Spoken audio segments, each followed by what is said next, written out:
Quería darle a todos la bienvenida. Vamos a dar comienzo a esta jornada que está titulada El derecho de los trabajadores del equipo de salud en el marco de la pandemia. Hoy tenemos el honor de tener 3 disertantes de lujo, como son el doctor Miguel Subieta, el doctor Eduardo Terrulli y Guillermo Rocha. Vamos a dar comienzo, están todos ya, ahí están entrando. Así que bueno, voy a hacer una pequeña introducción del tema y voy a presentar a los disertantes. Bueno, como sabemos, los equipos de salud han sido claves en el enfrentamiento de esta pandemia y ha significado un amplio desgaste y agobio en los trabajadores de la salud. Esto implica una maratón de resistencia que requiere apoyo, motivación, autocuidado. Es por eso que han surgido muchas recomendaciones, no solo a nivel nacional, sino también internacional, de cómo podemos transitar de la mejor manera posible esta pandemia y fundamentalmente en los trabajadores de la salud. Como saben, las soluciones se encuentran en constante construcción. Para abrir esta jornada me gustaría compartir con ustedes las palabras del director general de la Organización Mundial de la Salud, que ha dicho: la pandemia del COVID nos ha recordado a todos el papel fundamental que desempeñan los trabajadores de la salud para aliviar el sufrimiento y salvar vidas. Ningún país, hospital o centro de salud puede mantener a salvo a sus pacientes, a menos que se preserve la seguridad de sus trabajadores. Es por eso que en el día de hoy hemos convocado a 3 especialistas que velan por el derecho de los trabajadores de la salud. Ellos nos van a contar las medidas que se han tomado y cuál es el cuadro de situación. En primer lugar, voy a hacer una breve presentación del doctor Miguel Ángel Subieta. Él es abogado, es el secretario general del Sindicato de Salud Pública, secretario de Capacitación de la Federación de Trabajadores de la Sanidad Argentina, presidente de la Federación de Gremios Estatales, presidente de Unicuidados y miembro paritario de la Ley 13.453. En este panel también se encuentra el doctor Eduardo Antonio Terrulli. Él también es abogado, es director del Ministerio de Salud, asesor técnico legal de la Federación de Gremios Estatales, asesor técnico legal en la negociación colectiva Ley 13.453 y titular del área legal del Sindicato de Salud Pública.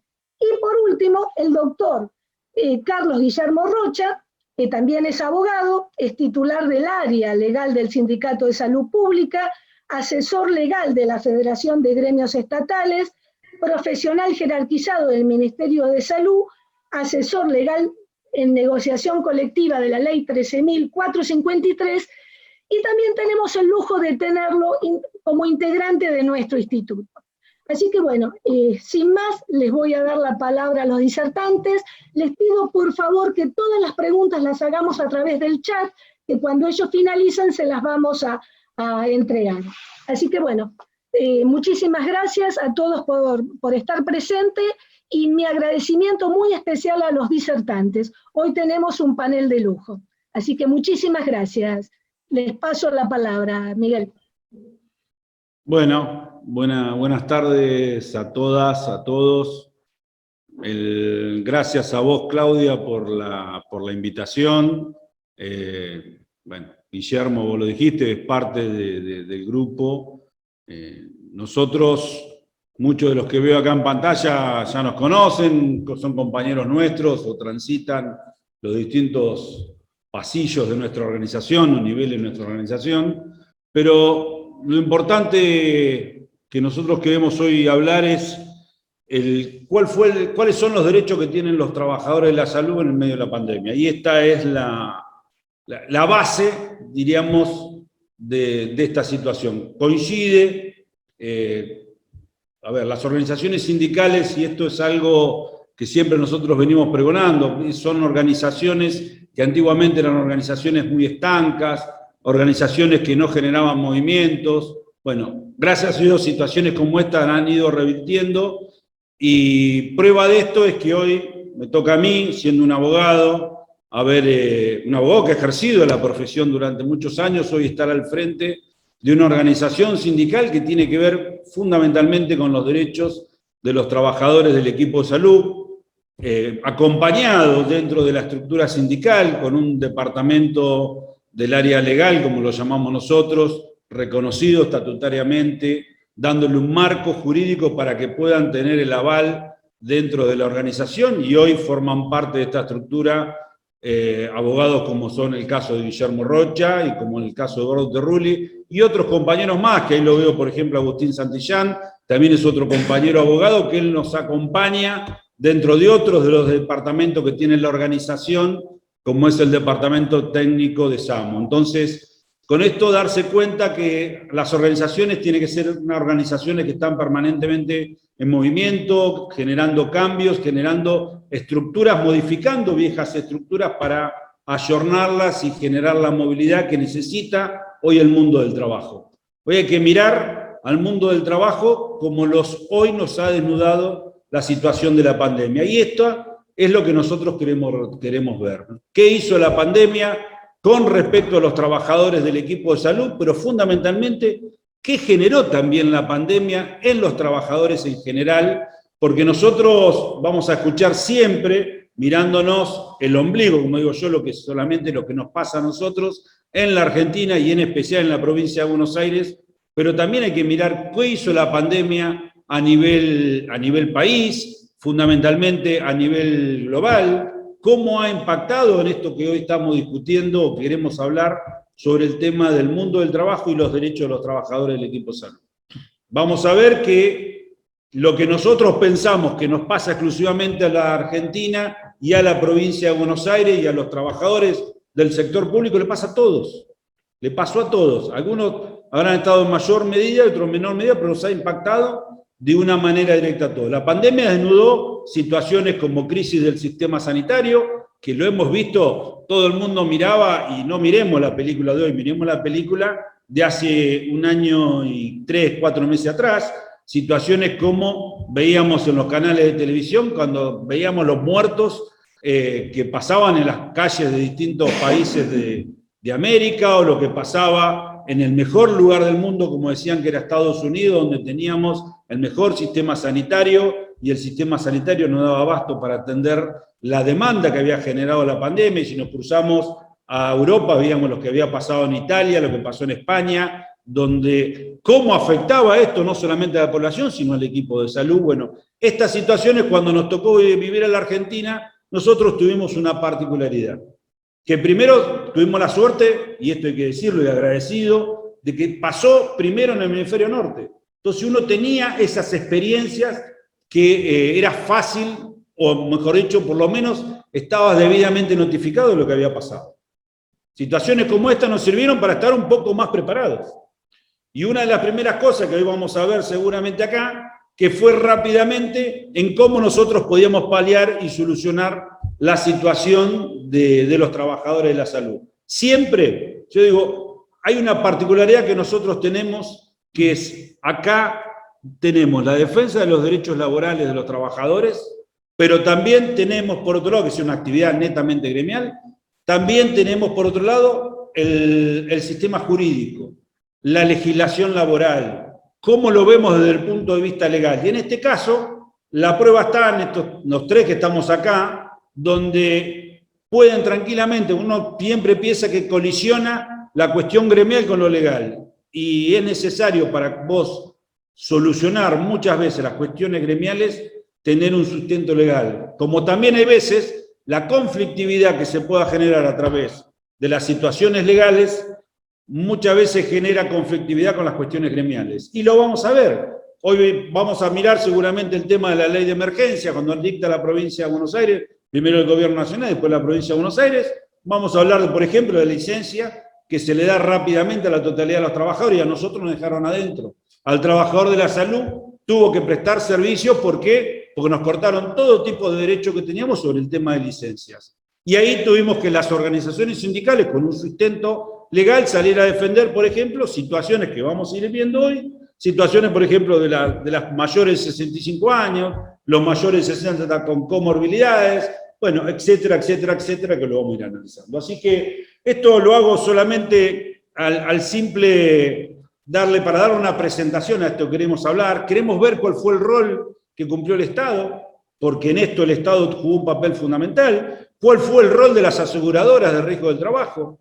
Ahí los derechos laborales eran clave. ¿Qué rol cumplía? Nosotros en la provincia, en el empleo público, estamos autoasegurados y seguramente mis compañeros se lo van a presentar muy bien. El rol de los sindicatos, bueno, en parte se lo estoy diciendo, pero van más allá de la organización del Sindicato de Salud Pública. El rol de la seguridad social. ¿Qué papel cumple la seguridad social? Y yo les pongo un solo ejemplo para dar inicio a esto.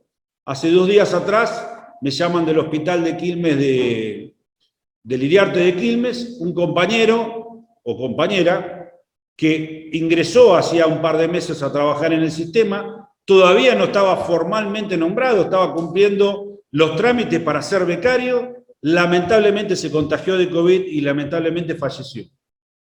Vos me dirás, no tiene derecho a una RT, vos me dirás, no tiene derechos previsionales, no hay derechos de ningún tipo sobre esa persona, ni siquiera había sido la posibilidad de cobrar su salario. Ahí es donde yo digo que tranquilamente van a trabajar la órbita sindical o gremial y la parte netamente jurídica.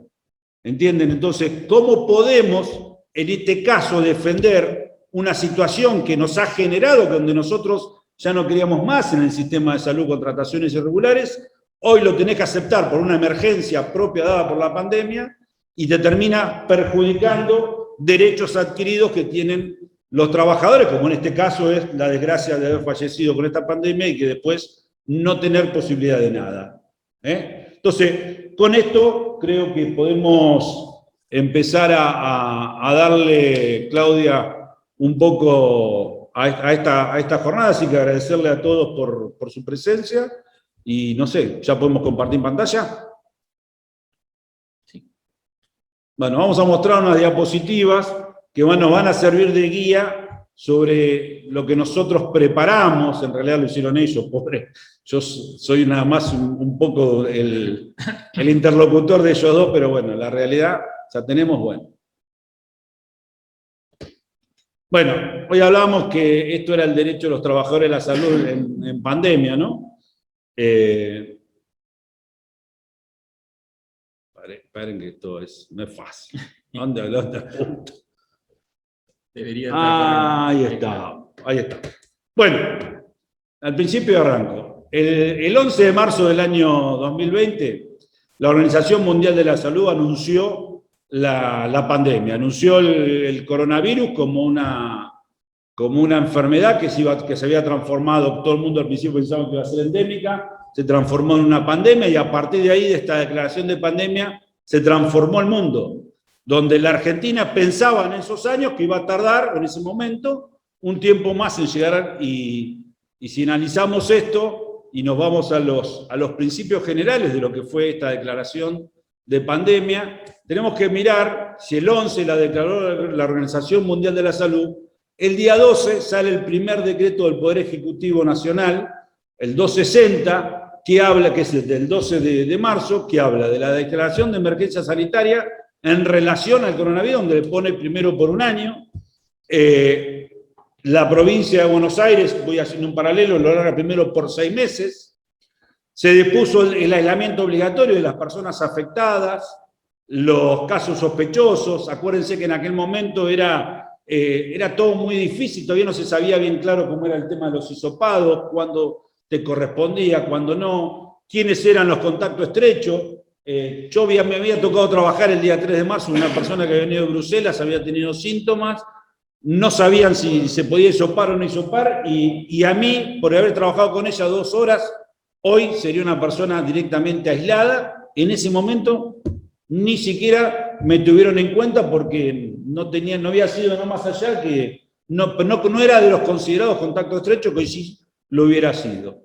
La declaración de zonas afectadas por la pandemia, acuérdense que se empiezan a cerrar las fronteras, se empiezan a cerrar los vuelos que venían de Estados Unidos, de Gran Bretaña, bueno, de China, Japón, etcétera, etcétera. Y se dispuso y esto es el paso que posiblemente mucha crítica se le dio al gobierno nacional, y no vamos a hacer una charla política, sino una charla netamente sobre los derechos de los trabajadores, que fue el magro control sanitario que tuvieron la frontera en ese momento, porque nadie esperaba que la pandemia iba a ocasionar todo lo que terminó ocasionando en el sistema nuestro.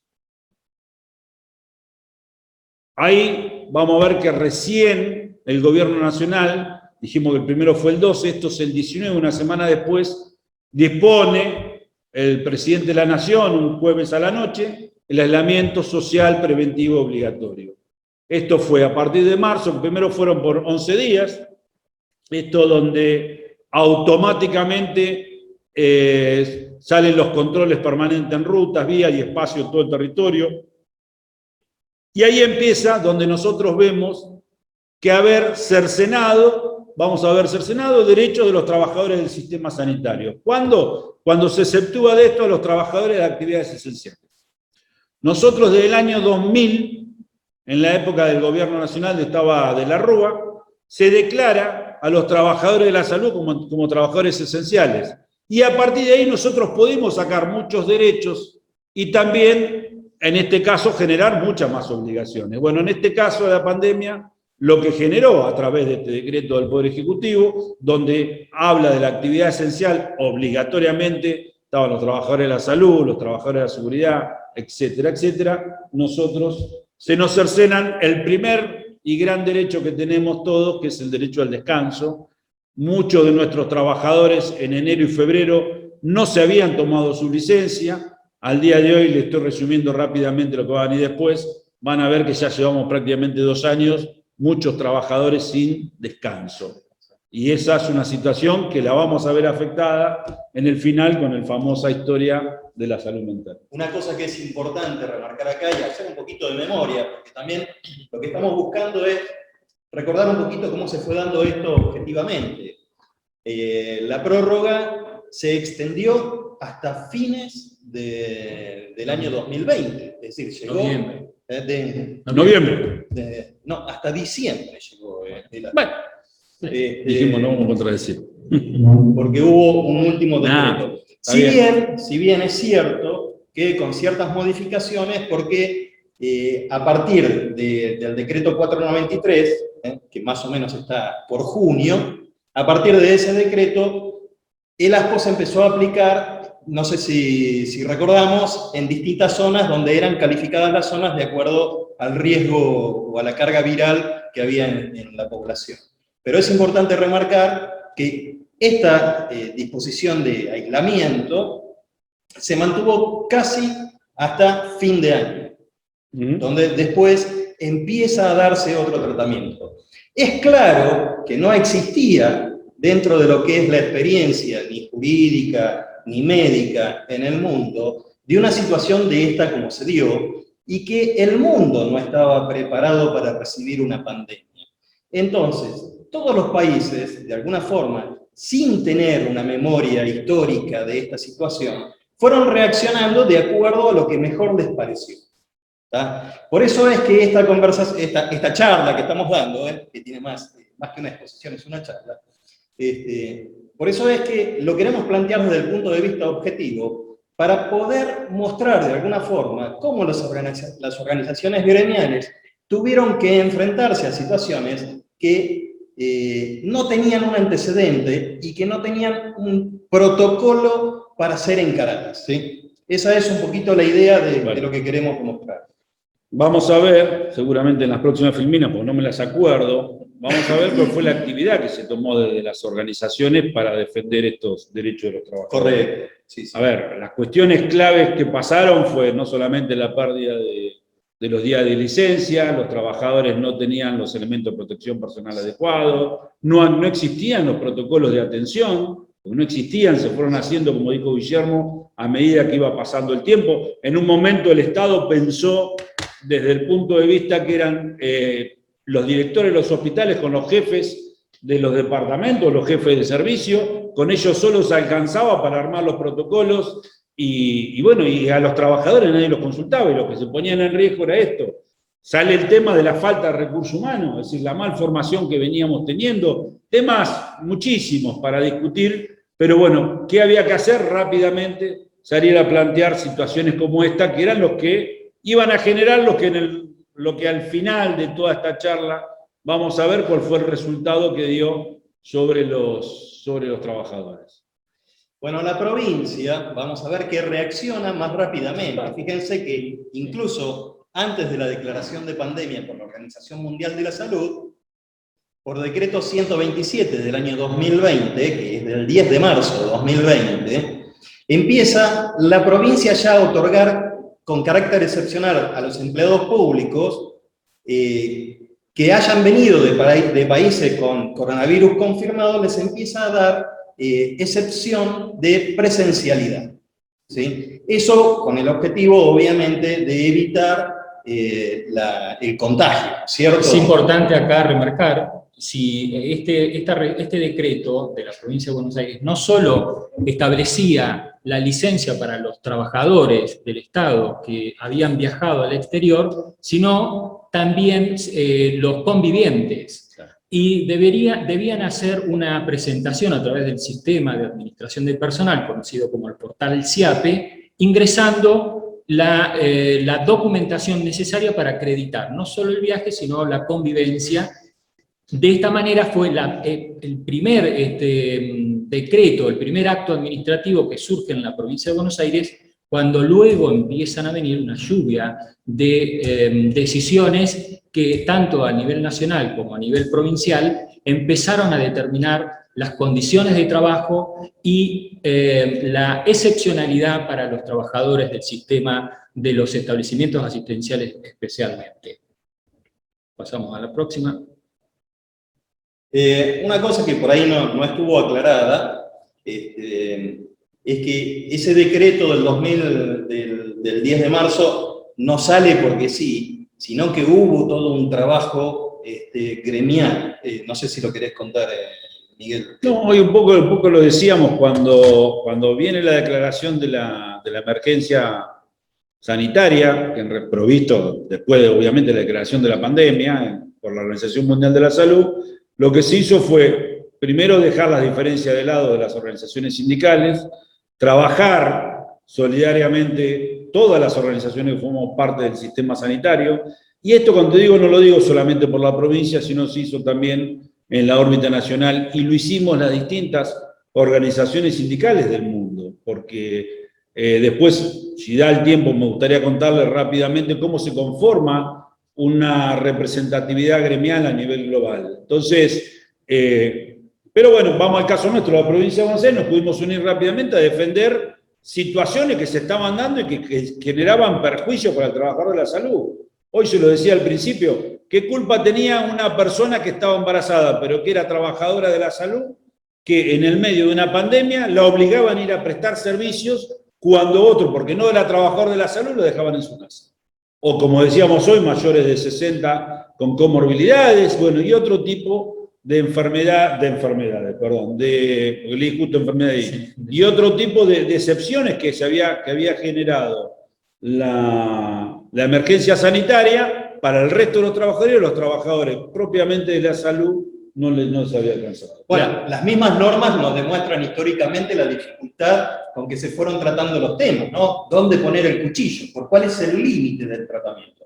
Si nos fijamos, el Ministerio de Salud de la provincia de Buenos Aires dicta el mismo día de que la Organización Mundial de la Salud declara la situación pandémica, es una declaración muy importante, por supuesto, el mismo día el Ministerio de Salud saca una resolución donde ya actuando, obviamente esto viene de una reunión de gabinete, no es que sale así el ministro porque sí, obviamente habían hecho un estudio de situación y suspende temporalmente el otorgamiento de todas las licencias de los trabajadores de salud.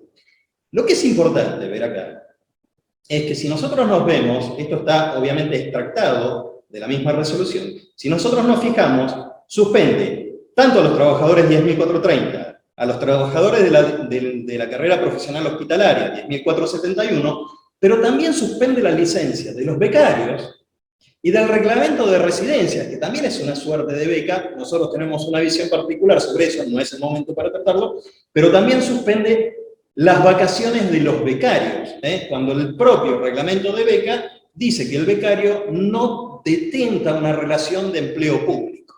¿Tá?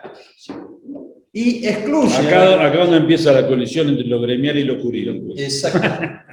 Excluye, fíjense, algunas licencias, ¿sí? Que algunas son obvias, ¿tá? Y hay otras licencias que, bueno, por ejemplo, la de ingresos de los países con COVID ya estaba, las licencias para mujeres víctimas de violencia, vamos a ver que acá están excluidas, ¿sí? Pero después vamos a ver qué pasa, digamos, desde el tratamiento de la protección genérica, ¿no es cierto?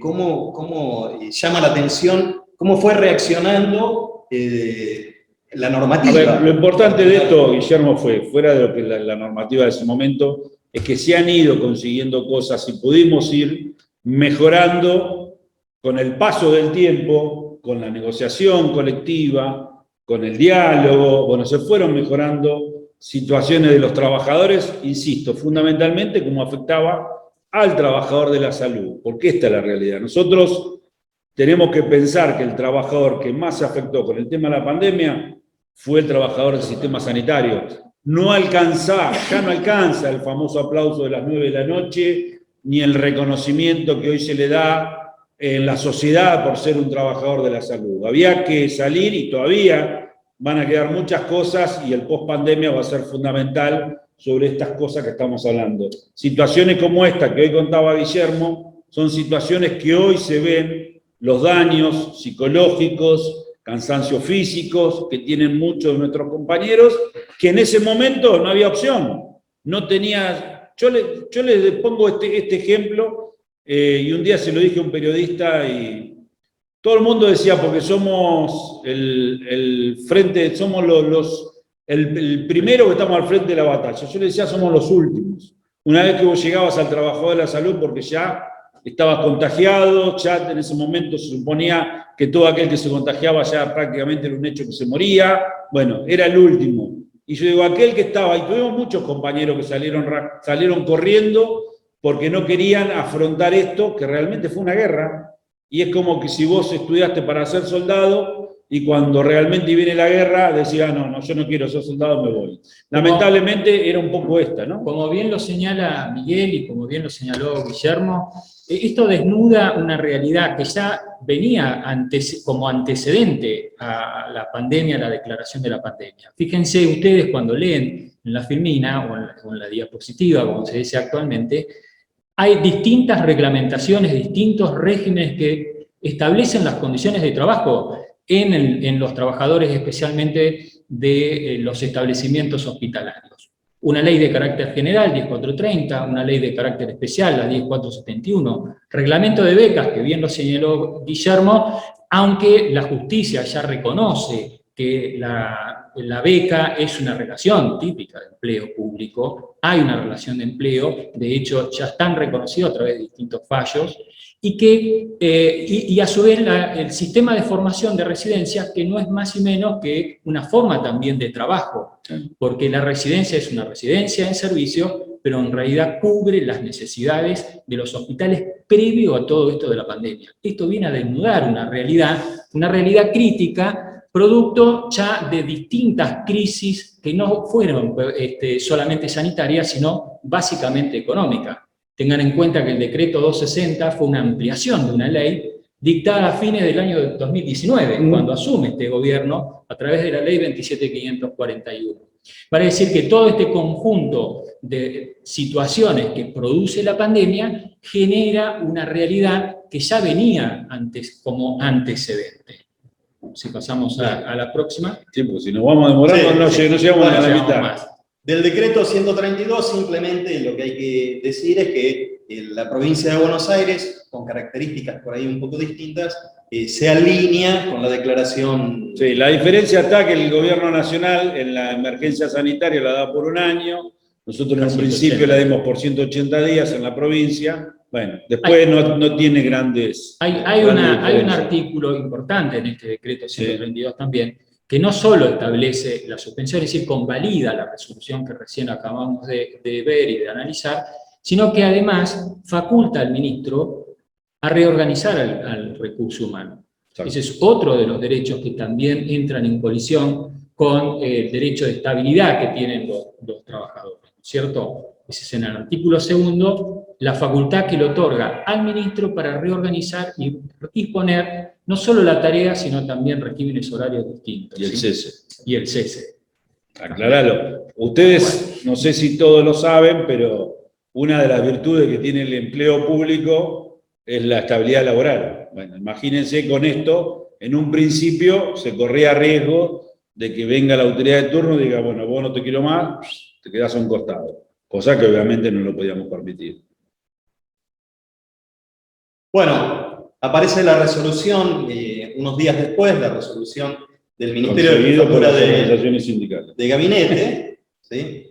Donde ya vemos a todos los ministros conjuntamente presentados para resolver sus situaciones laborales, y entre todos llegan a la conclusión y dictan el acto administrativo de autorizar a los trabajadores a no asistir a los lugares de trabajo. Acá empieza al principio, digamos, una excepción de presentación, después viene el teletrabajo, de presencialidad, y después viene el teletrabajo y todo lo que... No, pero míralo, porque el derecho laboral siempre es presencial, no existían en las normas argentinas la posibilidad del teletrabajo. El único que tenía en el convenio colectivo una parte eran los trabajadores de la Telefónica de Argentina. ¿Por qué? Porque consiguieron un acuerdo global dado por Telefónica de España con el gremio de España, donde a partir de ahí, en el convenio colectivo de Argentina, se empezaba a trabajar la discusión del teletrabajo, que hoy ya todo el mundo lo sabe. El home office ha venido muchas veces hasta para quedarse, y en muchas actividades ha quedado. En el trabajador de la salud va a ser muy difícil, pero bueno, hay cuestiones para discutir de ese tema. Bueno, y por el decreto se licenciaba ya derechamente a las mujeres embarazadas, a los mayores de 60 años, a los inmunosuprimidos, a los que estaban con tratamiento oncológico, a los que tenían enfermedades respiratorias crónicas, enfermedades cardiovasculares, diabetes, obesidad y la insuficiencia renal que llevara a la diálisis o estuviera cercana a la diálisis. Acá es importante también remarcar que la resolución del jefe de gabinete colisiona en parte con un decreto que el propio gobernador saca unos días antes, que es el decreto 203, que hace una remisión expresa a la resolución del Ministerio de Trabajo de la Nación, que es la resolución 207. En este caso, si ustedes ven, los mayores de 60 años, en los trabajadores hospitalarios, únicamente se encontraban exceptuados si tenían comorbilidad, vale decir, el factor edad más comorbilidad. En la resolución 207 no podían considerarse trabajadores esenciales aquellos que tuviesen comorbilidades aún no teniendo los 60 años. Contemplaba también las mujeres embarazadas, que la resolución 90 vino a subsanar con posterioridad también. Ahí tenés todos ¿sí? los... Exactamente. Bueno, acá fue uno de los reclamos que tuvimos que encarar, porque obviamente al poner, digamos, al convocar a todas aquellas personas con comorbilidad que tuvieran menos de 60 años, pero que igualmente representaban un riesgo, ¿sí? Si nosotros vemos a los trabajadores de salud, eran mayores de 60 años con causas de comorbilidad. Entonces, veíamos que se ponía en riesgo la salud del trabajador y ahí empiezan a colisionar gravemente derechos garantizados por las constituciones y por los tratados internacionales incorporados. Amén de las leyes, ¿no es cierto? Ahí es donde empieza una suerte de tratamiento para resolver esto que desde el punto de vista gremial y desde el punto de vista jurídico representa un conflicto. Sí, una imagínense si, y esto no, sin ánimo de hacer política, que por el solo hecho de una declaración de emergencia tenían la suma del poder público y disponían libremente de los trabajadores a gusto y piacere, en este caso, de la autoridad de turno. Y esto lo hablamos en todo el país, no es una cuestión netamente de la provincia de Buenos Aires o de los municipios de la nación. Pasaban todas las provincias, en todos los estados, Entonces, situaciones como esta, era claro lo que dice Guillermo, es decir, la parte gremial, que era la representatividad y defensa de los derechos laborales, y colisionaba muchas veces contra el límite jurídico que tenía que generar para no perder esos derechos, que muchos están inclusive dentro de una órbita constitucional. Bueno, gracias a Dios no se tuvo que llegar porque hubo la inteligencia de las autoridades en poder rápidamente darse cuenta y habilitar en determinados momentos la posibilidad de que muchos de estos trabajadores puedan adquirir esos derechos como lo tenían otros trabajadores. Vamos. Fíjense qué difícil es en una situación de emergencia determinar cuál es el interés público, ¿no es cierto? Exactamente. Y en eso es donde tenemos que trabajar. Y acá la importancia de que los trabajadores estén nucleados para poder llegar a las negociaciones de cosas tan delicadas como pueden ser los derechos laborales y los derechos a la salud y a la vida. La sindicalización. Exactamente, la sindicalización. Si nosotros avanzamos... Pará que yo, este cosito no me anda muy bien, no sé de dónde apunto, ahí está. Si nosotros avanzamos, vemos que nuestra constitución provincial, la moderna constitución provincial que fue reeditada en el año 1994, incorporó muy inteligentemente dentro del artículo 39 de la Constitución, consagró los derechos laborales, incorporando inclusive, después vamos a ver, los derechos protectorios laborales. Obviamente, ya refrendando lo que dice el artículo 14 bis de la Constitución Nacional, y el artículo 14 menciona al trabajo como derecho y deber social, y especialmente establece los derechos al trabajo, a la retribución justa, y acá es donde nosotros notábamos un poquito el conflicto, ¿no es cierto? A las condiciones dignas de trabajo, al bienestar, a la jornada limitada y al descanso semanal. Esos derechos, de alguna forma, empezaban a estar en conflicto. ¿Por qué? Porque realmente no existía dentro del plantel profesional hospitalario, teniendo en cuenta que muchos habían sido licenciados. Y que... Anda más allá, no te quedes con lo hospitalario, porque ahí viene un tema que es el punto 7, a igual remuneración por igual tarea. El trabajador de la jurisdicción salud de la provincia de Buenos Aires, sea asistencial o no, estaba alcanzado también por esa excepcionalidad. Bueno, ni hablar del sistema de los becarios, ¿no? Igual remuneración, igual tarea. Es decir, ¿a ustedes les parece justo que un trabajador de un ministerio que no sea de salud pudiera hacer home office, quedarse en su casa, y un trabajador del Ministerio de Salud, no de los hospitales, del Ministerio de Salud tuviera que estar trabajando, haciendo las tareas administrativas que el otro lo podía hacer en su casa? Porque al principio, después le conseguimos el home office a esto. Entonces, encima a nosotros parecía que era solamente reclamos de salario, no eran reclamos de salario. Eran un montón de otras cosas más que había en el momento. Bien, si avanzamos, vemos que dentro de los derechos protectorios, el derecho laboral es irrenunciable, ¿tá? Y vamos a ver cómo colisionan estas normas pandémicas con los derechos reconocidos constitucionalmente. El derecho de justicia social, un poco lo que decía Miguel, la justicia social es equidad. Entonces, ¿cómo no se presentaba en algunas situaciones? Quizás por no haberlas previsto, porque es muy difícil sacar una normativa y prever todas las situaciones, ¿tá? Entonces, ¿cómo se va construyendo un poco los protocolos pandémicos? Algunos bien, algunos mal. Es muy fácil con el diario del lunes, pero cuando uno está con el problema encima, reaccionar, porque nos ha sucedido a nosotros mismos. Es decir, ¿cómo reaccionamos ante esta situación? Pateamos la mesa, reclamamos, nos juntamos, conversamos. Es muy difícil esa situación. Y desde lo jurídico es lo que puede llegar a ser escandaloso en una situación normal, en una situación excepcional, a veces los controles se relajan, ¿sí? No nos olvidemos que también estaba suspendida la justicia. Sí. O sea, no funcionaba la justicia, un reclamo de los abogados en general. Bien. El inciso cuarto, que es el que garantiza a los trabajadores, es decir, ¿cuál es el mecanismo que tenemos nosotros para enderezar los reclamos desde nuestras asociaciones gremiales. Bueno, gracias a Dios está garantizado en Provincia de Buenos Aires la negociación colectiva, que bueno, no viene al caso, tiene una diferenciación con lo que es la negociación colectiva en Nación, porque aquí no se firman convenios colectivos, pero sí nos permite de alguna forma ponernos de acuerdo en determinadas situaciones. Es la mesa donde podemos llevar los reclamos, ser escuchados y obviamente llevar nuestros propios proyectos para poder alcanzar una ley o una solución. Es importante acá destacar que la reforma del 94 recién se empieza a poner en práctica allá en el año 2005, a través de un decreto del gobernador, y luego surge la ley de negociaciones paritarias que regula la actual situación.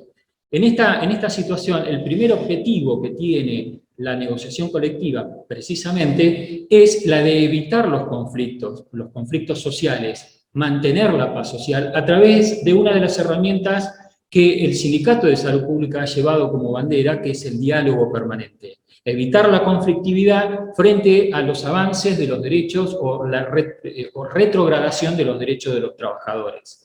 Es importante en este ámbito cómo se manifiestan los avances en los derechos de los trabajadores. Si pasamos a la próxima,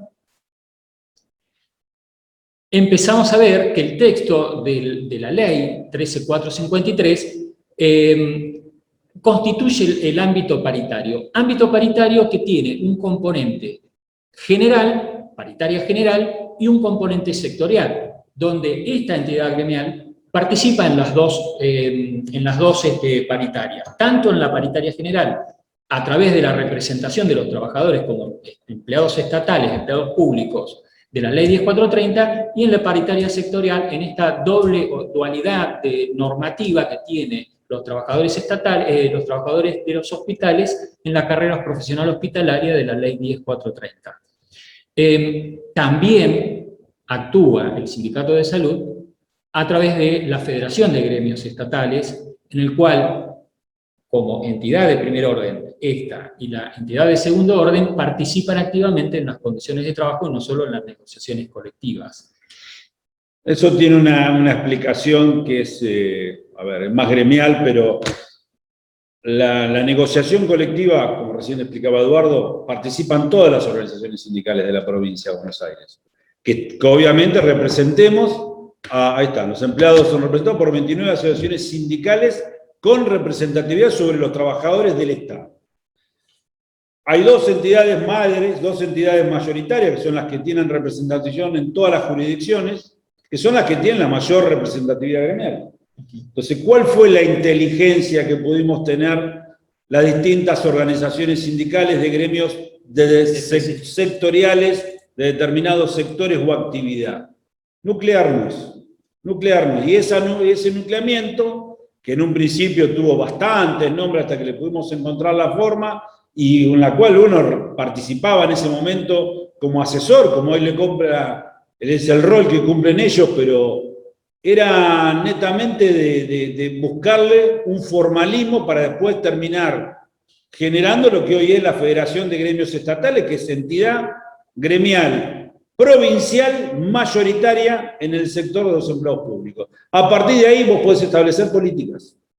Si vos sos minoritario, tenés que levantar la mano, pero tu peso no lo tenés. Bueno, nosotros, gracias a Dios, pudimos establecer ese espacio para la discusión general, donde el trabajador de la salud se hubiera visto representado en un número importante, porque a nivel sectorial somos el más grande, pero a nivel general ocupamos ampliamente el tercer lugar. De esta manera, ocupamos el primero a nivel provincial y podemos generar políticas, generar agendas, etcétera, etcétera. Por eso hoy Eduardo hablaba la inteligencia de las organizaciones sindicales, y yo le hablaba en un principio de los cambios que se deben aprender, que se vienen en esta modernidad y en esta permanentemente reestructuración que viene generando el sistema. Hoy no se ganan las cosas cortando calles, quemando gomas o tirando piedras. Hoy fundamentalmente se gana golpeando puertas, buscando la negociación, el diálogo social, que es aquello que te va a abrir el camino para que vos puedas acceder y a poder sentarte en una mesa de discusión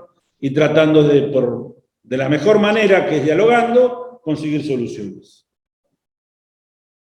Bueno, Bueno, aquí vemos el cómo negociamos, ¿sí? Retribución de los trabajadores, condiciones de trabajo, conflictos colectivos, carrera, agrupamiento.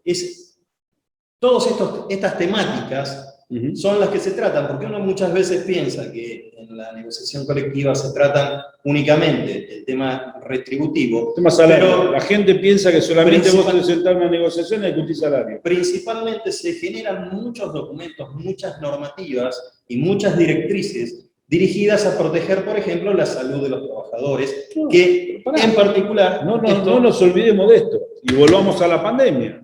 Cuando se declaró la emergencia, me hiciste acordar recién, se declara la emergencia sanitaria, los trabajadores de los hospitales de la provincia de Buenos Aires, por una situación de agotamiento prematuro, de gasto laboral, antiguamente era una insalubridad, por una declaración por el ámbito de trabajo, con riesgos psicosociales, etcétera, etcétera, nosotros tenemos una reducción laboral, somos trabajadores de 48 horas, pero por este tipo de trabajo que hacemos, trabajamos 36, la emergencia sanitaria pretendió, y de última era de un derecho que tenían las autoridades, devolvernos a las 48 horas.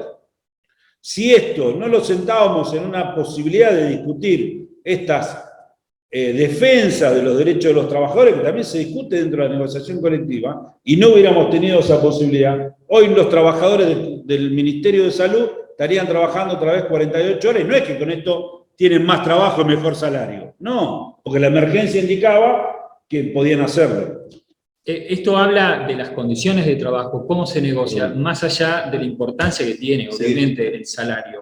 Estas condiciones de trabajo, como bien lo señaló Miguel, fueron el ámbito preciso para establecer el decreto 58 ya en el año 2015, como bien lo dijo, y en el 598 para los trabajadores profesionales, que establecen una reducción, no solo la reducción horaria, sino también determina o declara, mejor dicho, las condiciones psicosociales con las cuales trabajaba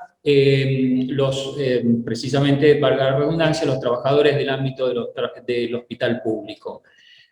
Ellos se encuentran expuestos a condiciones de virus de distintas situaciones, ya en el año 2015, infectocontagiosas, ya en el año 2015, que preveía, veníamos nada más de una epidemia de la gripe A y H1N1, y no esta situación pandémica.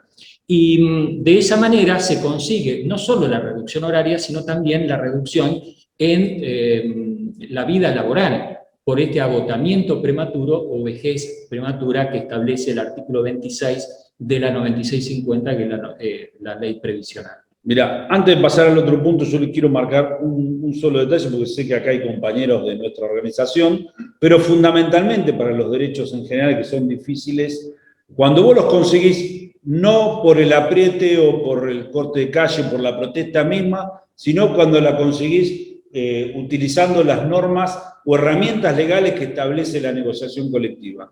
Nosotros conseguimos este agotamiento prematuro y el desgaste laboral, la declaración de insalubridad del 2013, y lo primero que hicimos, pusimos sobre la mesa la creación de un expediente para que se hagan las inspecciones en todos los lugares de trabajo, para que cuando el gobierno quiera venir a querer retirar este decreto, lo tenga que hacer bajo la misma vía. Fueron inspecciones que se dieron por inspectores del Ministerio de Trabajo, lo que determinaron el lugar de insalubridad, de infectocontagiosidad, de psicosociales, cómo trabajaban nuestros compañeros. Es decir, que cuando el gobierno quiere venir con una pandemia, o inclusive ahora por la situación crítica que está viviendo el sistema previsional, a querer modificar derechos de los trabajadores de la salud, no, que nosotros lo primero que le presentamos es el expediente. Vayan a los hospitales y hagan la misma inspección para determinar que estas situaciones que nos llevaron a estos dos decretos hayan modificado, para haber ahora perdido este derecho que tenemos los trabajadores. Y con esto, yo creo que con esto terminamos con la negociación, o si no, no estamos teniendo mucho. Son los institutos que crea la negociación colectiva, que es la creación de comisiones de trabajo donde las formamos no solamente las organizaciones sindicales, sino el Estado. la subcomisión de carrera administrativa, donde tuvimos la suerte en aquellos años con Guillermo de participar del lado como asesores del gobierno, perdón, como asesores del Sindicato de Salud Pública, y no me acuerdo si también íbamos por parte de la Federación de Gremios Estatales, sí, supongamos que sí. La comisión redactora de la ley de negociación colectiva, que ahí sí participé como un vedor, no tenía peso específico, y él me dice que también estuvo. Seguramente Eduardo en ese momento participaba del otro lado de lo que era parte del gobierno, por eso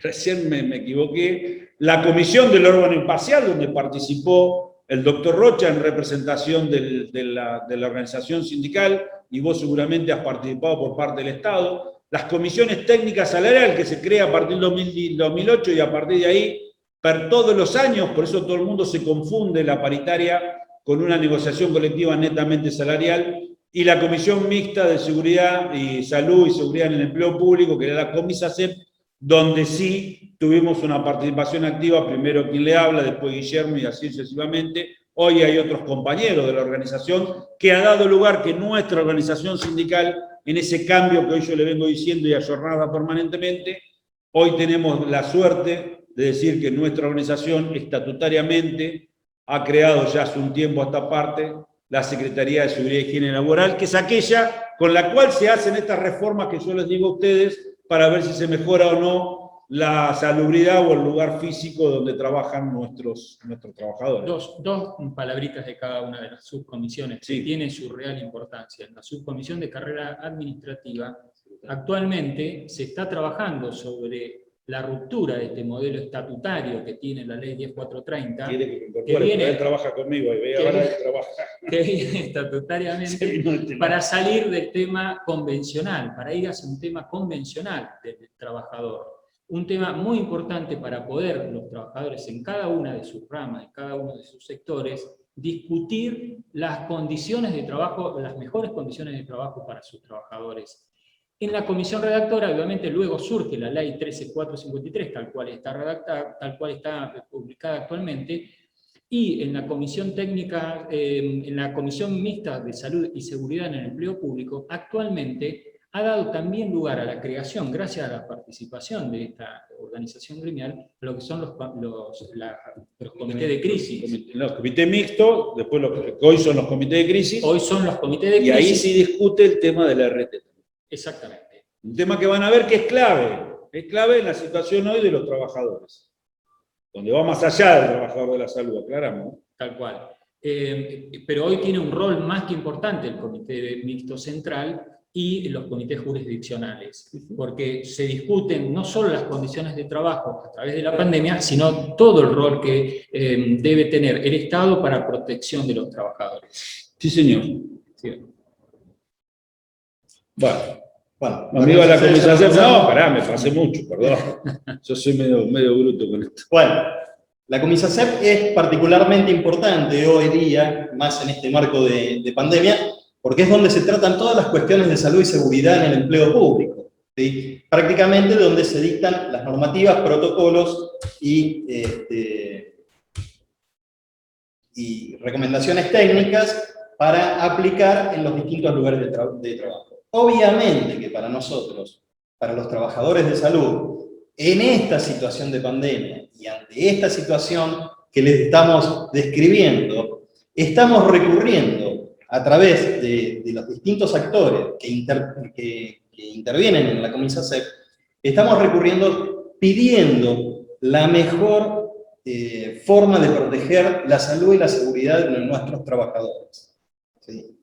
Realmente, describir hoy lo que es la situación del trabajador de salud no es algo grato, pero sí se está evidenciando la necesidad de hacer algo más, de avanzar un poquito más. Y en eso estamos trabajando.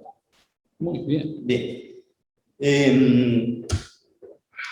Claro, todos nos preguntamos, porque no existe experiencia, ¿hasta cuándo va a seguir esta situación? ¿Sí?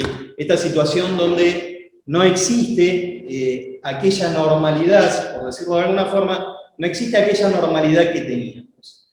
Y obviamente caemos los que tenemos el trajín jurídico puesto, ¿sí? nuestro trabajo jurídico, caemos en las definiciones que han hecho nuestros máximos tribunales. Por ejemplo, acá, en un caso que se llama Massa, que fue un caso muy conocido, que salió en el marco de una emergencia también, en el voto del doctor Lorenzetti, lo que explica de alguna forma es que las situaciones de excepción, legales de excepción, no pueden mantenerse a lo largo del tiempo porque terminan destruyendo el sistema normativo. Es decir, de alguna forma, lo que dice es que la excepción no se puede convertir en regla, porque eso iría en contra de los principios de un Estado de Derecho. O sea, la necesidad no justifica el abandono de los derechos consagrados, por decir de alguna forma. Y así lo entendemos nosotros. Y entonces nos empezamos a preguntar, ¿cuáles son los derechos que están en conflicto? Bueno, entre muchos, vemos que están afectados el derecho del descanso anual y el descanso semanal. Desde hace muchísimo tiempo, acá vemos 3 tratados internacionales incorporados a la Constitución Nacional, o sea, tienen rango constitucional. Para los que no conocen, en una explicación rápida, aquellos tratados internacionales en los que el país ha intervenido suscribiéndolo, después en nuestro país, son incorporados a través de ley, son reconocidos, y ese reconocimiento legal provoca que sean incorporados con rango constitucional, como si fueran artículos de la Constitución misma. ¿Okay? Entonces vemos que por lo menos en 3, hay más, pero por lo menos en 3 muy importantes, vemos que aparece manifestado el derecho al descanso del trabajador, el derecho al disfrute de su tiempo libre. Bien, si avanzamos... Y si vos no pega ahí, yo no voy a avanzar. Bien. Me parece que nos salteamos mucho. Dale. Ahí estamos llegando. Bien. Y vemos que otra vez caemos, digamos, en nuestra costumbre de abogado, otra vez caemos a ver cómo ha sido definido esto por la doctrina jurisprudencial. Y caemos que la doctrina jurisprudencial refleja lo que establece el marco de esos tratados incorporados, donde dice que el descanso semanal no puede ser extraordinario. Y si un trabajador presta servicio cuando le tocaba el descanso semanal, esa prestación no puede ser cambiada por dinero. ¿Por qué? Porque el derecho laboral trata la jornada laboral y el descanso como 2 institutos distintivos, porque es protectorio de la salud del trabajador. Por eso no puede ser compensado en dinero. Y si avanzamos un poco en la próxima firmina, vemos que el Estatuto General de la Ley 10430 establece la modalidad en que se desempeñan los trabajadores del Estado. Específicamente los trabajadores hospitalarios tienen mayormente un régimen bastante complejo de desempeño, ya que muchas veces su semana calendaria no responde a la semana de lunes a domingo, sino que son sistemas rotativos, sistemas de distintos horarios matutinos, vespertinos y nocturnos, a fin de cubrir toda la actividad que se desempeña, que se desarrolla. Esto ya ponía en crisis el sistema de descanso, porque por falta de recursos humanos, muchos trabajadores, especialmente el tema de enfermería, técnicos de distintas ramas de los trabajadores hospitalarios, debían cubrir estos faltantes de recursos humanos. Y luego se le daba un franco compensatorio dentro de los 15 días. Muchas veces francos compensatorios que también eran cercenarios por falta de recursos humanos. Vale decir que la pandemia también viene a cuestionar, viene a desnudar una falencia que ya viene de antemano. Sí, hay un caso como es el derecho laboral, donde habla de la jornada laboral de 48 horas, que es de lunes a sábados, sábado hasta el mediodía, después se les paga horas imprevistas, horas extras por otro valor, etcétera, etcétera. Fíjense que en la situación del trabajador de la salud, es un trabajador de los 365 días del año, las 24 horas del día. Bueno, podés cerrar un hospital y decir, bueno, nos vamos mañana, como cerramos una escuela, o cerramos un ministerio, o cerramos un negocio. Vos al hospital lo tenés que mantener abierto, porque los pacientes los tenés adentro, y esa situación de la jornada laboral tan dura, que uno la piensa como una jornada de 48 horas, que hoy con esta reducción horaria lo tenemos en 36 horas, genera, por ejemplo, que los fines de semana hay otro tipo de trabajadores, que son trabajadores que nosotros los llamamos de SADOFE, sábado, domingo y feriado, pero son trabajadores que cumplen su régimen laboral de 48 horas de antes y de 36 horas, y muchas veces, por trabajar en esa semana, hacen 24 y 12, es decir, trabajan de corrido prácticamente 36 horas con el perjuicio pero muy grande que tiene, no solamente a nivel personal, sino también a nivel psicológico esa situación. Pero bueno, es la situación de trabajar en el sistema sanitario. Y esto lo estoy contando dentro de un marco no pandémico, donde no estaba la emergencia sanitaria. Estamos hablando en una situación, hoy con la emergencia, por ahí un trabajador que estaba habituado a trabajar de lunes a viernes, le hacen trabajar de jueves a domingo. Y bueno, lo tenés que hacer porque estás en el medio de una emergencia y vos acá no podés venir a hablar de derechos adquiridos.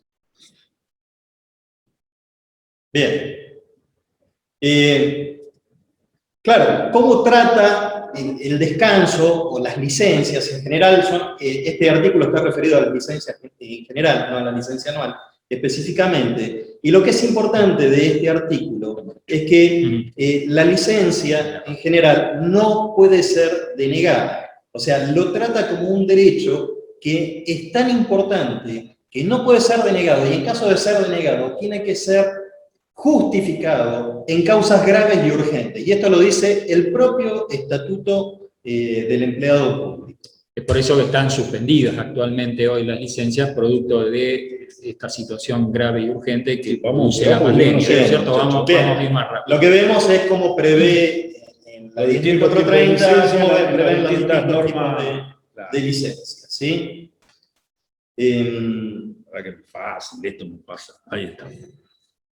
Bueno, esto es una importante definición de la Organización Internacional del Trabajo en su convenio 132, donde determina la nulidad de la prohibición de los acuerdos que se renuncian a las vacaciones a cambio de una indemnización. Un poquito de lo que decíamos antes, ¿sí? Es decir, respecto de las vacaciones, dice que lo que lo protege está protegido por dos principios jurídicos dirigidos a la misma protección, ¿sí? Por un lado es la salud del trabajador, y está en el goce efectivo del descanso, es decir, el trabajador realmente tiene que descansar, y en la prohibición específica de su compensación en dinero. Es decir, es un derecho que no es negociable, es un derecho irrenunciable. Sí, ojo, dejemos en claro que no, es decir, cuando hablan de derecho en dinero, es decir, no es que te cambian la licencia por plata. Son vacaciones pagas. Y esto es un principio constitucional que nosotros tenemos y lo defendemos a capa y espada, ¿no? Bien. Bueno, obviamente, otra de las cuestiones que vemos colisionadas son las condiciones dignas de trabajo. Un trabajador que no descansa, que no se alimenta bien y que no goza de su tiempo libre, termina con las defensas bajas. Y en una situación pandémica donde están expuestos a contagios virales, obviamente lo que tenemos que concluir es que directamente se estaría afectando un principio constitucional muy importante que ya nace incluso desde la Constitución Nacional. Pero a su vez, la salud de los trabajadores, si se ven afectada, tiene un efecto directo sobre la salud del paciente. Al bajar la calidad de la atención, precisamente cuando nosotros salimos a suspender este tipo de descanso, extendido en el tiempo, como ya venimos, más de casi un año y medio, sin la posibilidad de que el trabajador pueda distenderse o relajarse y vivir situaciones de burnout o estrés permanente, va a afectar directamente a las condiciones de los derechos del paciente que tiene a una atención digna y adecuada. Sí. Mire, el mejor ejemplo de determinar es lo que dice Eduardo del burnout y a su vez lo que estamos hablando de la situación de estrés que viven los trabajadores, es aquellos que por su actividad han dejado inclusive de ir a sus casas. Muchos de nuestros compañeros en situación de riesgo de contagio porque han bajado la defensa o tuvieron miedo de ser contagiados, no iban a su casa. Nosotros tenemos ejemplos de gente que ha quedado apoltronada dentro del auto, en la cochera del hospital y no quería ir a su casa con miedo al contagio. ¿Por qué? Porque tenía que aislarse.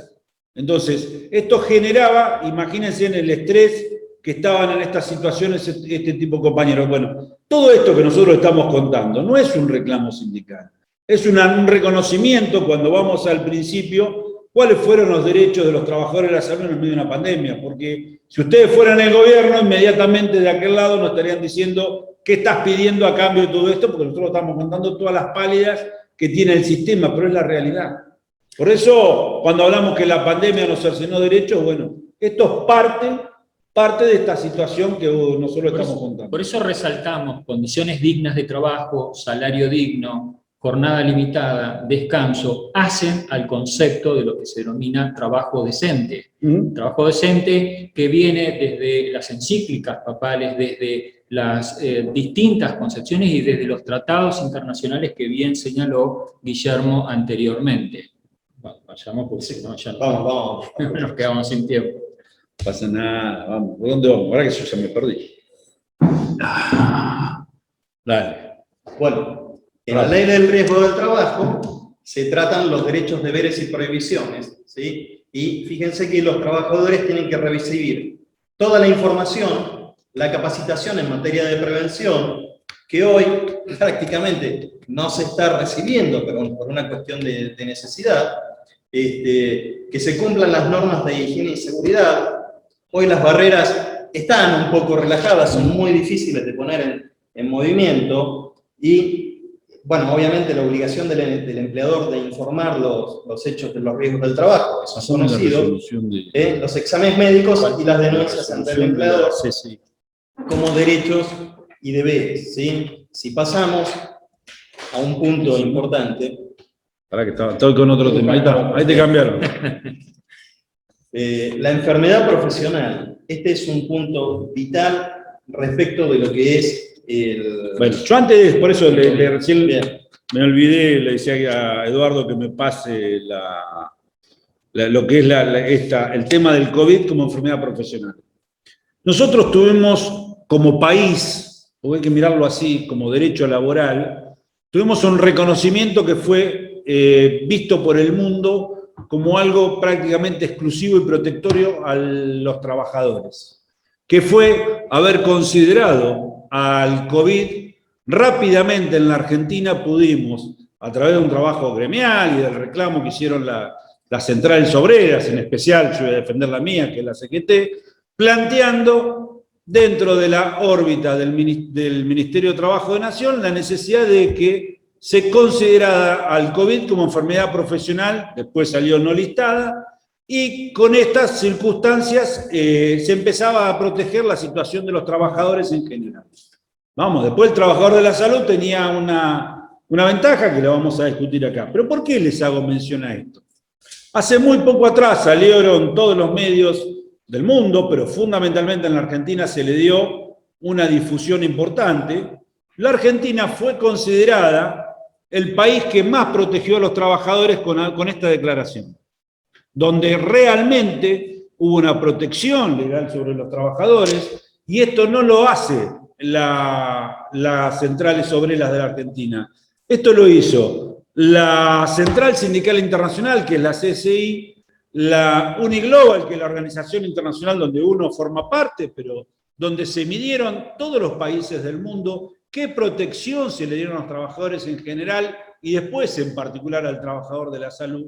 Y fue reconocida la Argentina como el país donde más rápido y primero se protegió y más se protegió dentro de la pandemia. Pues yo ahí le puedo poner, nosotros tuvimos la doble indemnización, la prohibición de despido, etcétera, etcétera, que también sirvieron para proteger la fuente de trabajo. Pero en este punto de vista, donde tenemos una situación muy particular con las aseguradoras de riesgo de trabajo, donde la provincia de Buenos Aires tiene una situación particular, que los chicos se lo van a comentar. Lo importante fue haber logrado esto con un reconocimiento propio que hizo la Organización Internacional del Trabajo sobre lo que hicieron las organizaciones sindicales internacionales, donde hubo un reconocimiento explícito sobre la actividad que tomaban las organizaciones sindicales en Argentina. Antes de entrar al tema que seguramente va a abordar ahora Guillermo, es importante resaltar que el decreto 367 declara a esta pandemia como una enfermedad profesional no listada.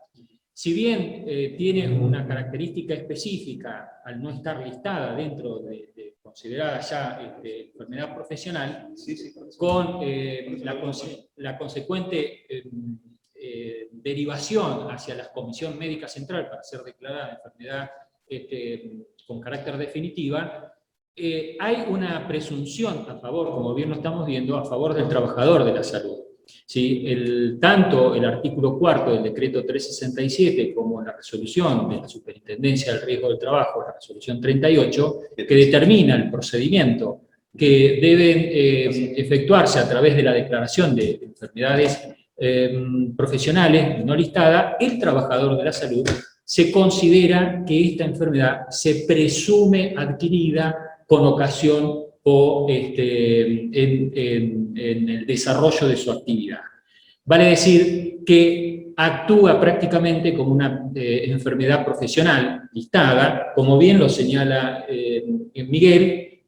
Eso fue lo que a nivel mundial determina que la Argentina ha establecido mecanismos inmediatos para protección de los trabajadores. No solo estamos diciendo pálida, sino que pero acá es importante ilustrar ante qué nos encontramos, por ejemplo, mencionando casos prácticos que nosotros hemos visto, ¿sí? O sea, tenemos la declaración presuntiva, tenemos el procedimiento abreviado específico para el COVID, pero ¿con qué nos encontramos? Por ejemplo, hoy nos ha llegado un caso donde un trabajador de salud se infecta con COVID, hace la denuncia.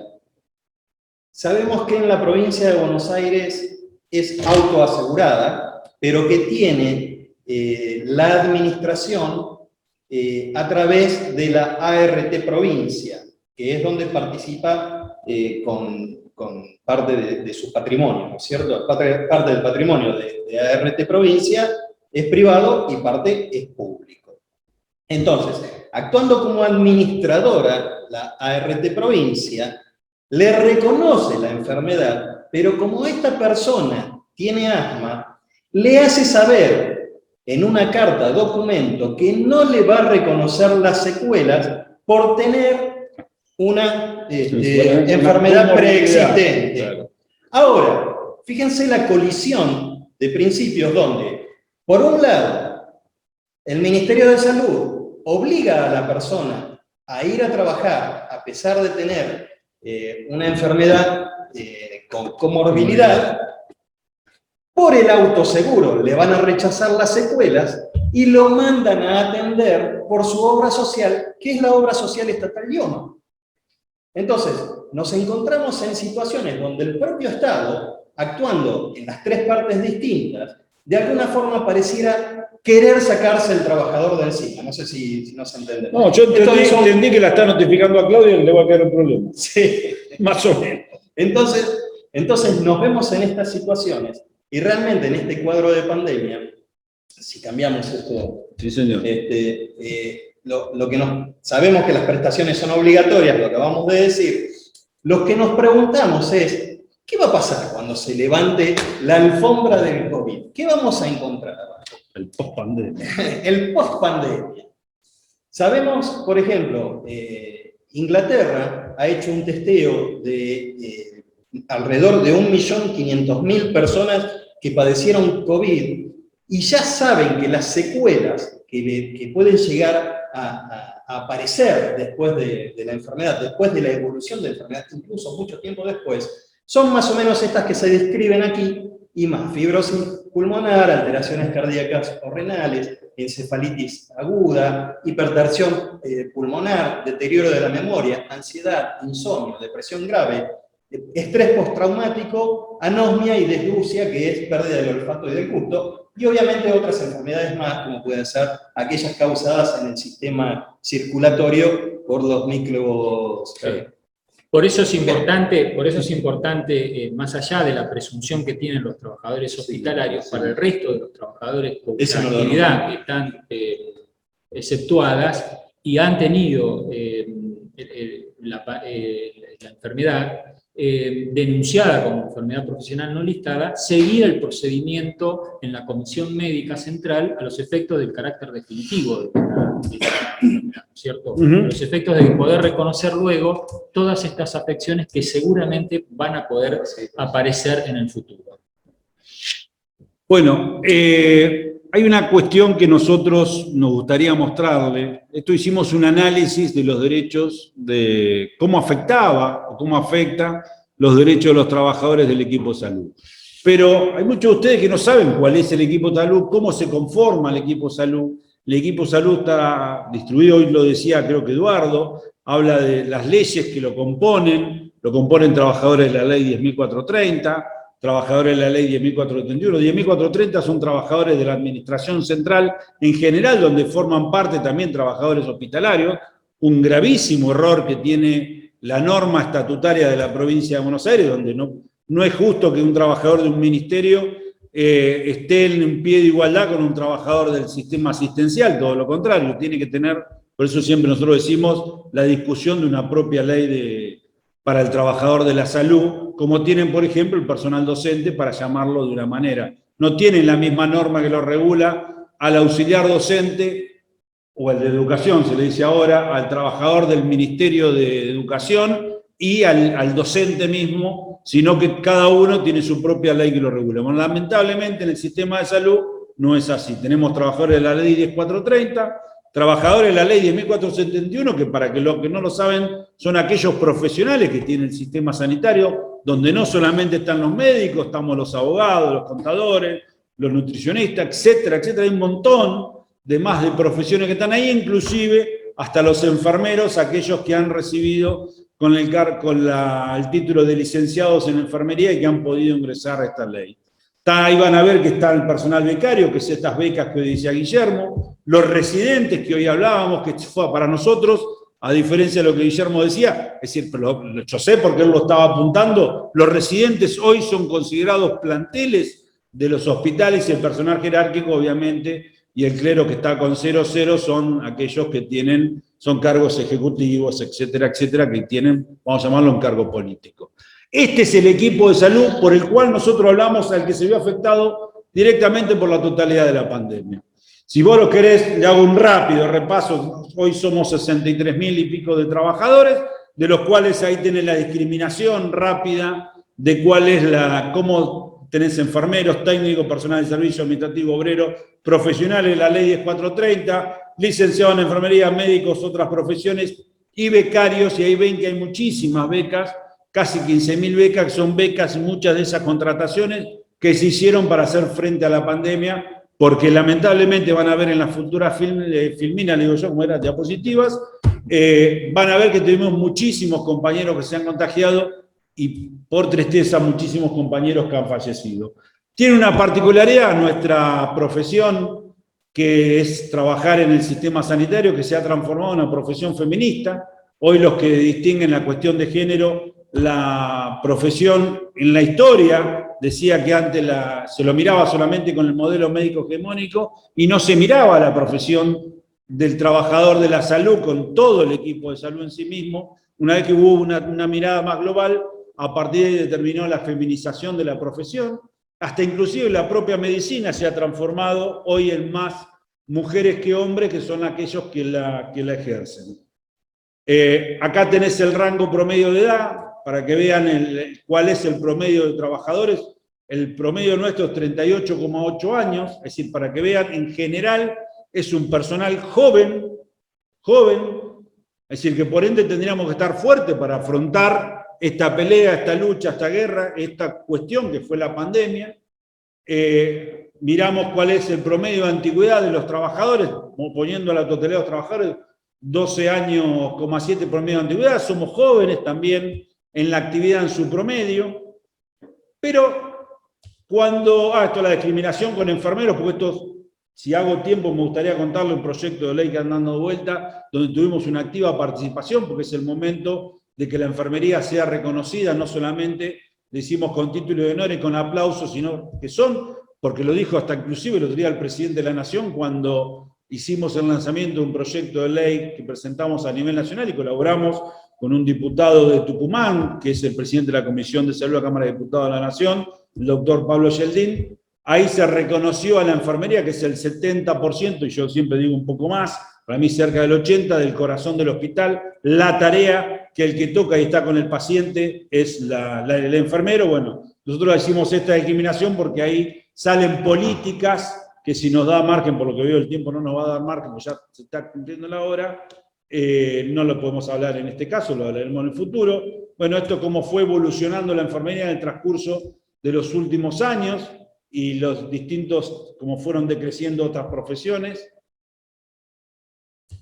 Esto es importante, el sistema sanitario de la provincia de Buenos Aires. A ver, la Organización Mundial de la Salud y la Organización Panamericana de la Salud históricamente hablaba que por cada médico tenía que haber 4 enfermeros.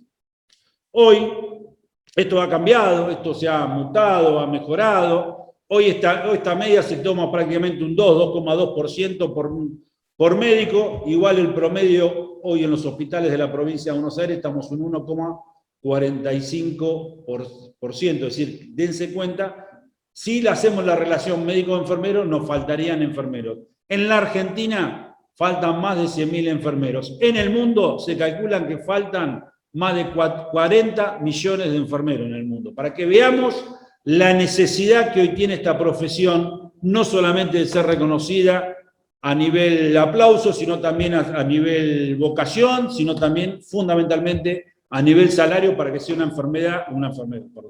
una profesión atractiva, porque hay países, les voy a poner un ejemplo, Alemania e Inglaterra, donde son países donde no forman muchos enfermeros, pero lo primero que hacen, van a buscar a aquellos países formadores, roban los enfermeros, los seducen, los traen por mejores salarios y condiciones de trabajo y condiciones de vida, se los llevan a sus países. El gasto de formación, por ejemplo, el mayor formador en el mundo es Filipinas, y sin embargo los van a ver filipinos aquellos que pudieron, o algún día, espero que no pasen por los distintos sistemas sanitarios del mundo, solamente como me tocó a mí de visita reconocer, o me han querido mostrar algo, van a ver varios filipinos trabajando en muchas clínicas del mundo. ¿Por qué? Porque son los principales formadores, pero son seguramente los que peores pagan. Entonces los filipinos se forman de a cientos de miles y se van a trabajar al resto del mundo, porque el mundo necesita enfermeros.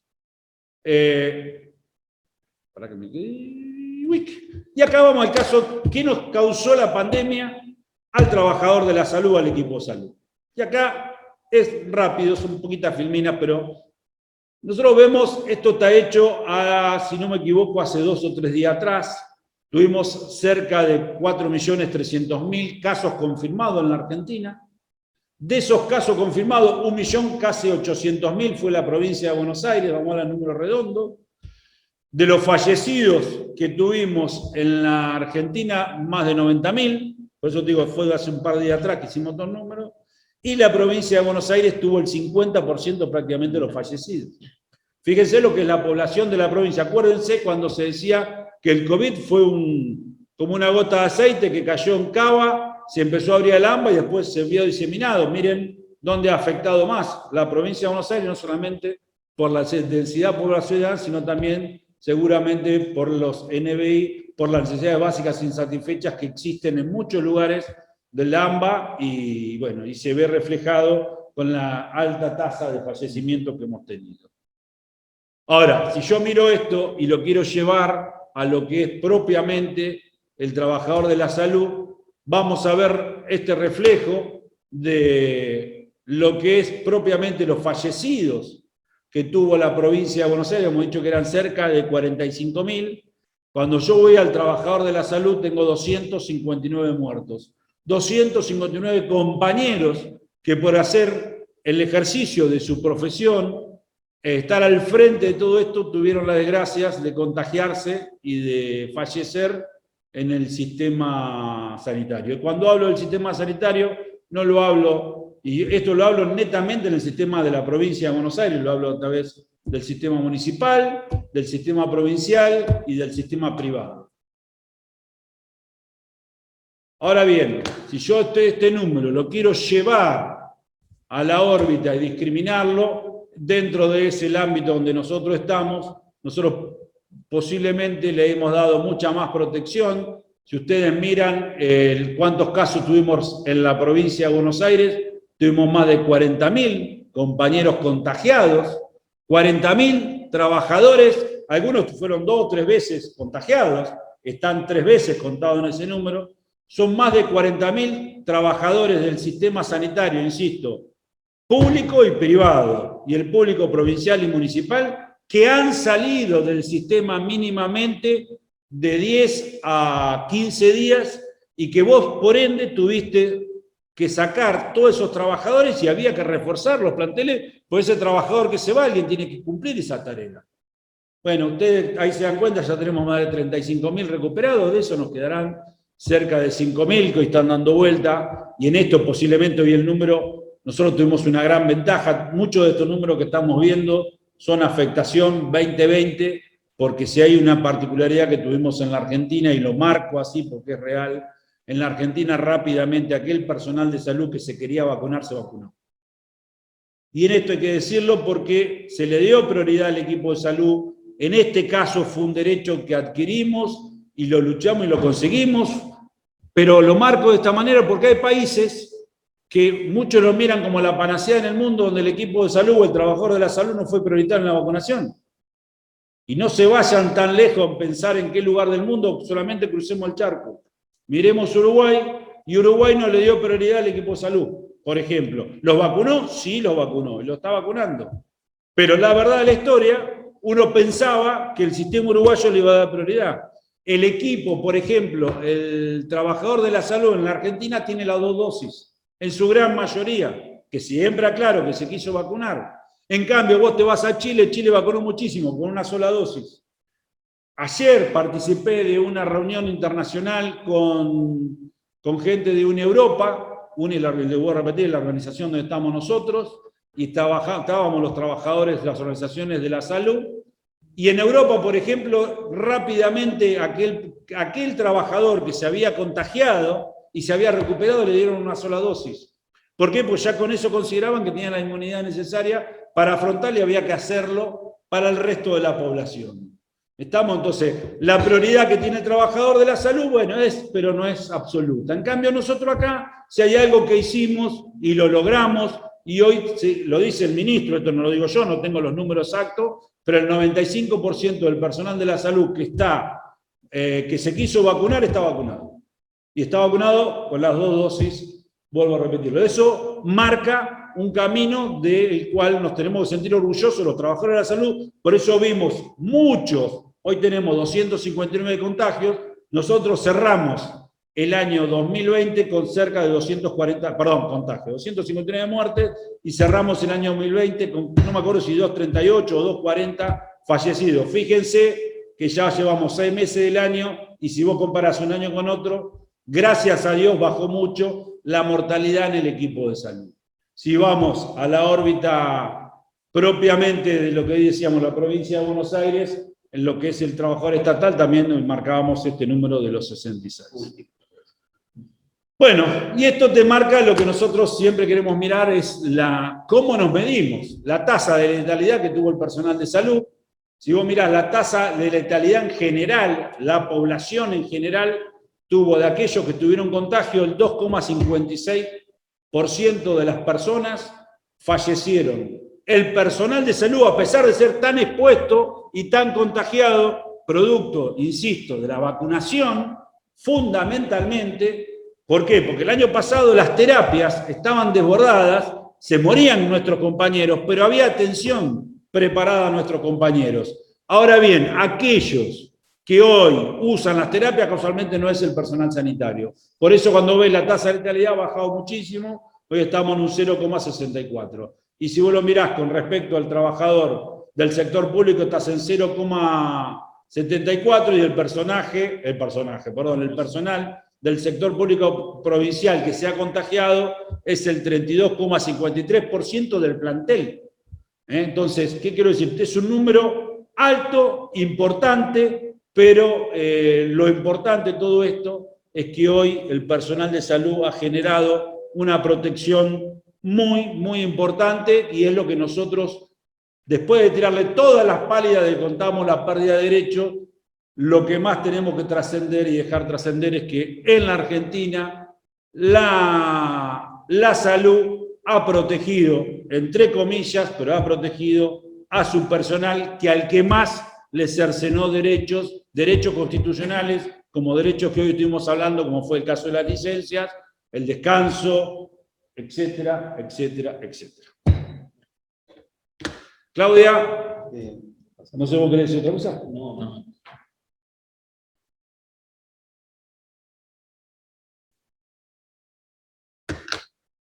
Estás muteada, Claudia.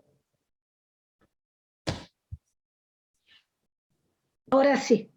Bueno, realmente impecable la disertación, les agradezco, les consulté a todos si tenían alguna pregunta y realmente fue tan claro, y hicieron un paneo por todo, desde toda la legislación nacional e internacional, nos hicieron pensar mucho, y realmente después de todo esto que nos han contado, en mi caso personal me queda solamente la admiración para el equipo de salud, y realmente felicitarnos porque ha sido increíble la disertación que han dado.